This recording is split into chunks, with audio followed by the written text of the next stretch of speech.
Today I want to talk a little bit about Minecraft interiors and my thought process when I'm doing interiors in my Minecraft builds. Also want to thank today's sponsor for this video, Dashlane. For years in Minecraft, I would make a building similar to this, and I would then go inside and be kind of overwhelmed. What do I do? How do I do this? Well, this can be a great area for my furnaces. Great, now I can do all my smelting over here. Perfect. This will be a great place for my storage. Perfect. That's plenty of room for storage. That'll work out great. And I've even got a little area for stone cutting and crafting and a little enchanting area. This is how I would do my interiors. And, maybe do some other decorative stuff. Oh, there's plenty of room for a farm right here or a farm right there. But I recently, in the last year, kind of had a transition in my thought process. This is the exact same building. And this is how I've done it. I've decorated it with the same sort of functionality. I want to have the same thing. I've got an area here for cooking in the kitchen. So I've separated it. If it's going to be a starter house, I want it to feel like a house. I've got an area with some shelves out here right in the entryway. And then I've got a little sitting room out here, kind of a dining room with a fireplace. It's compact, but it works. If I want an area to store logs, I create a little area like this where I can put all my logs and stuff. That's an obvious visual reminder of where it is. Flowers and seeds obviously go out in the garden area. Stone or anything that you might need to smelt, put a little bit of a furnace outside and have an area for that. And all throughout the house, there's lots of other little areas for storage. These are cartography tables if I ever need to use that at my little library. Here's a bedroom where I can go sleep. Here's a little storage room for some armor and weapons and stuff like that. Every space has a purpose. When I walk into the door of my house, this is how I picture it. It's empty, but I try to think, how many ways can I divide this up? Because dividing it up is going to make decorating it a lot easier. And this would be an example of a small starter house. This is on the fairly small size, but you could have an entrance right here, then a small little bedroom right there, maybe an area to put a table and chairs over here, and this could be a little kitchen for cooking. And then the rest of the stuff you could put outside, or you could put it downstairs to store some other things. And then that would be an access for a back door right there. You break it up like this, and all of a sudden you start to add some interest to the inside of your building. But now let's up the scale a little bit. Let's make something just a little bit larger than this. We're doing a little bit better. We want to make a little bit bigger house. Let's go with something like this. Make it at least 5 tall, and then you'll put your floor on the first level. One of the things that does is it gives you the ability to put a little bit of a stairway. Now this is just a simple little thing there, but that gives some exterior interest. Now that we're on the inside, if you can build on a little bit bigger scale like this, the number one thing you can do that can help you out the most is do 2 layers on your walls. But before we get too deep, let's actually kind of do a rough layout of what we might have. When you're doing your layout for this stuff, keep in mind that you might do 2 thick walls here. So if we actually have 2 away from this and an opening here, it's actually going to be 1 if the wall is going to go there. So keep that stuff in mind. But now we have the ability to put some sort of interesting wallpaper or paint on the walls to start to give a homey feel to the inside of the place. Already we're starting to warm up a little bit. Notice this, right? You walk in, things feel a little bit tighter, but it feels a lot more homey. This could be a little kitchen space, or you could even divide this up smaller and make a small bedroom out of it. This could be a little entrance, but this is when I tend to start to think about windows and where I would pop those out. Remember in the last episode, or the last video that we talked about this stuff, we mentioned that we'd like to poke the windows in later. Kind of lay out your interior and figure out where your windows will go after the fact. Once you've got that figured out, let's put this one back actually. We could go right here for a door. Once you've got that kind of figured out, then it helps with the outside. Now that you got your windows knocked out and you got some walls in, I like to put the ceiling in. On a large scale, ideally, you'd probably want to allow 2 layers for your ceiling because you're going to need a level for your floor, and then you're going to need a different block for your ceiling. It's the same as the walls. If you're big enough, you'll have enough room for that. In this case, we're going to go with wood because we're kind of going with like a little bit of a medieval theme here. So obviously, we're going to use the same material for the floor as the ceiling here. The way you signify that it's a ceiling is you start to introduce some interesting ceiling textures. So you could do something just as simple as this, where you put in some slabs to signify a little bit of decoration or some beams going across. And another interesting thing you can do to your ceiling is you can trim it.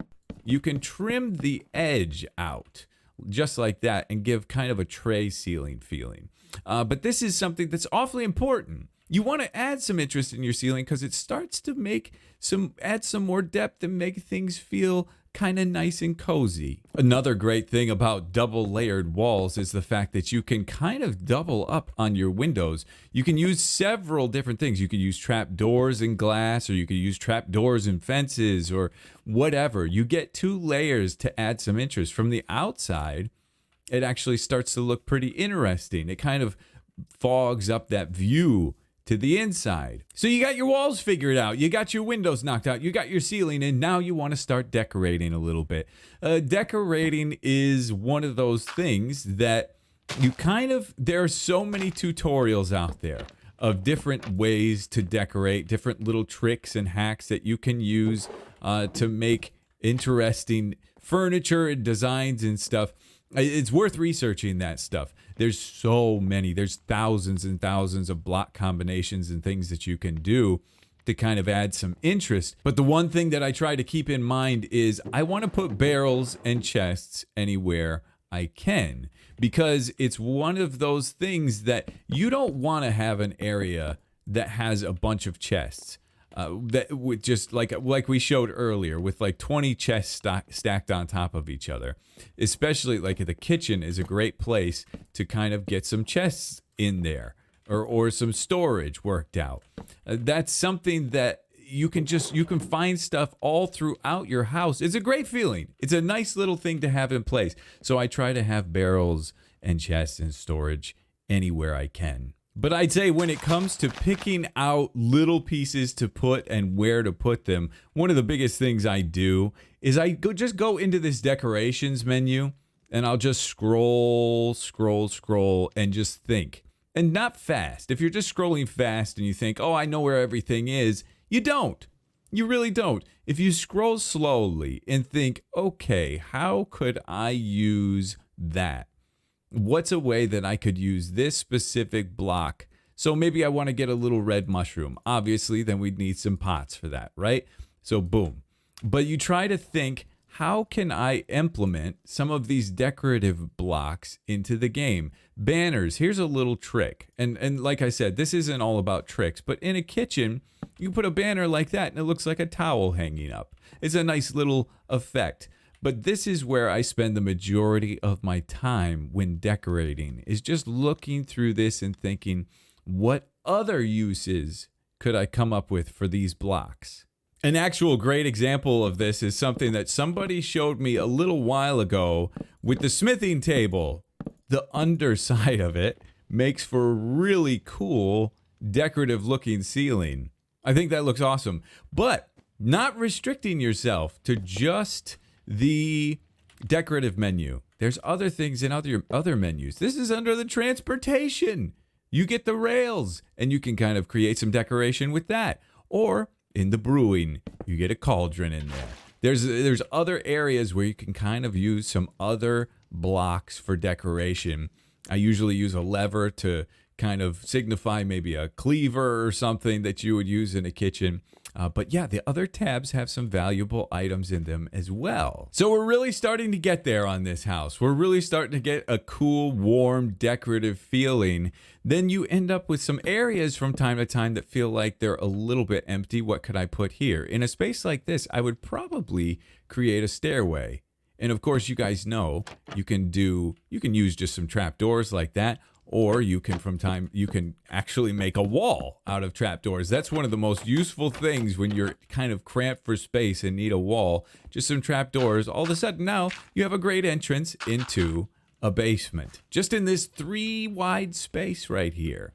But yeah, that's about it for this area. This is how I would decorate out kind of a smaller space. Now, If you want to do two-story buildings, there's some very important things you need to address. But before we continue, let's take a brief moment to thank our sponsor today that made this video possible, Dashlane. Dashlane is a desktop and mobile app designed to help keep you and your passwords safe. They have a full suite of tools designed to make your life just that much easier. There's a password manager that'll generate custom passwords for you and keep them organized in a secure place. You don't want to be one of those people that has the password 1234. If you are, this might be your best friend. There's an autofill for all your personal information and payment details. That makes life so much easier. And you get a VPN. And another great thing about Dashlane is it works across all of your devices. So if you're like me and you're on your phone and you need your password but you've forgotten it, Dashlane has got you covered. Now, Dashlane has been kind enough to give us a special B-Dubs code for those of you that are interested. So you can sign your first device up free by going to the link on the screen or in the description. And if you use code BDubs, you get 50% off the premium version. So for those of you that are interested, Dashlane, I think it'd be a great choice for you. Go check it out. So one of the most important things for two stories, and ignore the exterior. This isn't about exteriors, this is about interiors. For two-story buildings, if you're gonna have a second floor, I like to kind of lay out where I think that floor would be. Now here, we might want to leave room for a ceiling texture. So we'd have 2 levels. So let's go up 1, 2, 3, 4, 5 blocks and put a floor there. Now, once we get that in, one of the most important things we need to think about when we're laying out a space is where are the stairs going to be? Now remember, if you're going to do 2 wide walls, you want to keep in mind that your walls are going to be 2 wide. If you said over here, I want the stairs to the upstairs to go right here, but you did 2 wide walls, you're actually in the wall. It could work, but this is also an opportunity to create something interesting where you could maybe, so you've got your design and it's just a rectangle like this, maybe, and I'm going to do this kind of quick and dirty, but you could move the wall out a little bit. And then on the exterior, you start to add some interest. That's why over on that build, I put a tower on the outside. That tower looks very interesting, but it's there as a stairway to get up to the second floor. So that's kind of an important thing. When you have a 2-story house, you don't want to do all this stuff that we talked about and then get stuck with how in the world am I going to get up there? Well, I'll just put a stairway on the outside or a water ladder. You want real stairs. For me, one of the easiest places to do this is in the corner. You can kind of wrap the corner a little bit, and I like to start at the top and figure out, okay, where am I going to enter the upstairs? And actually, in this case, we would want to use dark oak to match the floor. But we could do something like this, and then this gives us just a general idea of where our stairway would be. So now you can put some walls in here to kind of give you a little bit of an idea of how that's going to look. So we build this up, and then we bring this down. The white is all kind of blending in a little bit here, but you get the idea. So we would have something like that for our stairway. That's how we would get from the lower floor to the upper floor in a way that kind of feels a little bit realistic. There we go. I changed it to gray. That looks a little bit better, but you can get up here obviously, and then that gets you to your next floor, and it's nice and tucked away, not taking up a lot of space. If you are in a tight situation, a spiral staircase can actually look kind of nice, and you can put a spiral staircase pretty much anywhere. You want to do the same thing where you want to think, okay, where do I want to land? So in this case, if we did just this small spiral staircase and we wanted to land here, if this is where we would want to come upstairs, then we would kind of work our way down from there. You can do half slabs, you can do stairs, however, but a spiral staircase is a nice way to kind of create just an interesting piece in your interior that's going to look kind of cool and serve a nice function. So something like that could work out pretty nice. And I'm just putting a little bit of decoration in here now, just kind of working out the kitchen, and you kind of get an idea. When you go a little bit bigger, you get a little bit more scale, you get to do a little bit more. The kitchen goes a little bit bigger, the table looks a little bit nicer. And here's an example of that too thick flooring. So we've got the next floor right here, but right underneath that is the ceiling. to the other one. So you can kind of have a white ceiling, and it adds a really nice, bright feeling. It makes the room feel taller, even though we could just knock it out and be taller. It makes it nice and bright. So that's a good example. But when you're building on a larger scale like this, the rules are kind of similar for me as they are on the exterior. When we talked about exteriors on that other build, we kind of mentioned how you don't want to have more than a 3x3 area with the exact same texture. So I try to mix things up. The same applies on the inside where, and this all depends. If you're going very modern, you're going to maybe have some more empty space like this. But the more you can fill in, the warmer it's going to feel. The more people are going to think, wow, this is really cool interior design. But that 3x3 rule kind of scales up with the size of your building. So with this smaller interior that we started with, this is kind of almost a 3x3. You've got a little bit of something that breaks that up right there. But most of this is all, I mean, you don't even have hardly a 2x2 area that's untouched. So on smaller scales, you want to really pack it in. And like I said, for a scale like this, you can kind of give a little bit more space and leave a little bit more empty room, and it's still going to feel okay. It gets difficult when you deal with very large builds. So let's talk about that for a second. Now, this is the town hall on the Hermitcraft server, and I think it's a great example. I did the interior for this. Now, we had the throne, and Green kind of made the building and the exterior. Here you can see I went with too thick on the walls. So I was able to implement that to where we have kind of a wall texture. Notice that I kind of raised up this lower level. Usually on those other interiors, we were just doing one layer down here and then your kind of decorative wallpaper above that. Now this is 3 tall. So I'm using some things to kind of stretch the scale a little bit. Green making these windows very large helps as well. Large windows are a great thing. Of course, I left this kind of bare because I wanted to, whoever becomes the mayor of Hermitcraft, I wanted to leave that for them. But even in the floor, this checker pattern, that starts to add interest instead of having the exact same material on the floor. Broke it up with a rug. You try to find areas where you can do things to kind of break it up. Here we have an example where, okay, I got the walls in, but I put a stairway in here and then started to tuck in some bookshelves and some seating area. Upstairs, things got a little bit different where I did start to section it off into smaller areas where I was able to say, okay, this is a huge space up here. Let's try to find a way to make some smaller rooms. Now, a small room like this, you can easily decorate this. Put a little desk and a chair, some filing cabinets and some pictures and a chandelier coming down.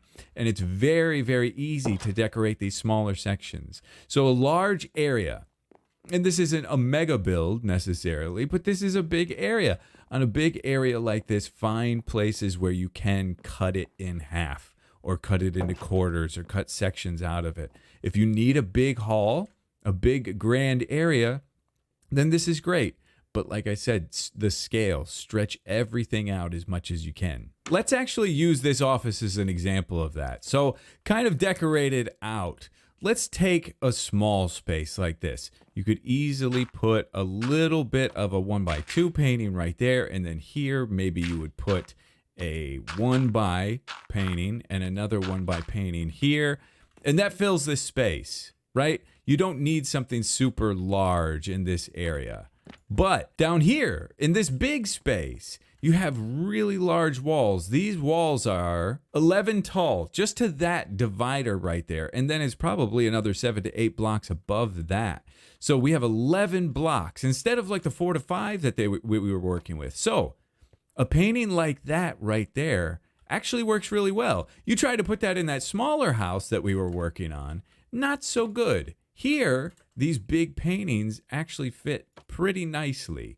So you just stretch the scale, and all of a sudden, we're getting kind of a cool, interesting feel and look in here that wasn't really there. It's something that just fills the space. Maybe this would go there. Okay, cool. It fills the space. We're stretching the scale. We're putting bigger paintings in there to kind of break up the number of blocks that are repeating. you break up that repetition and it starts to look really nice. But like I said before, when it comes to the actual decorating, the actually putting blocks down and seeing how it looks and filling in a space, that's something that's just trial and error. Like that might not look so great. We might not love that. So we do something different in that spot. It's a matter of just figuring it out, saying, okay, do I like it or do I not? And it's all up to you. You got to use your imagination with that. Those things, there's tons of resources. You can search interior decorating on YouTube and just find tons of little things that people have come up with armor stands and all these different sorts of ways to manipulate the game to create some furniture or something like that. But for me, the most important thing is sectioning it off. If you can create walls in smaller areas within a big area, now you're able to kind of just take a section and say, okay, this is going to be the kitchen. Here's how I decorate it. And when you do that, you get little areas like this. Look at this. You get a little closet underneath the stairs. Or you get this section that we were just working on, a little 2x4 section that you can put something interesting in that you normally wouldn't have. Those are the sort of things that make a building stand out, in my opinion. When you walk into it, it's got a nice warm feeling to it. But anyway, those are my thoughts on interiors. That's kind of how I work through my process. Like I said on the last tutorial, it's not a block by block. It's more of this is the thought process, and hopefully it explains it and helps you guys come up with your own designs and your own way to kind of decorate your spaces. Sitting down and trying to find ways to make every space in a build feel interesting or feel useful is a difficult thing. It actually takes up quite a bit of energy, creative energy, but it's well worth it in the end, in my opinion. So hopefully this is helpful to you. If it is and you want to try it, I'd love to see. Tweet at me some of your pictures of your interiors that you've done. I'd love to see some of the stuff you come up with. You guys showed me pictures of the builds that you came up with this stuff, and it was awesome to see. I loved it. So anyway, send me some of your interiors. I'd love to see what you do. But ladies and gentlemen, thank you so much for watching. I loved you to death. Leave a like on this episode for me if you enjoyed it. We'll see you in the next episode.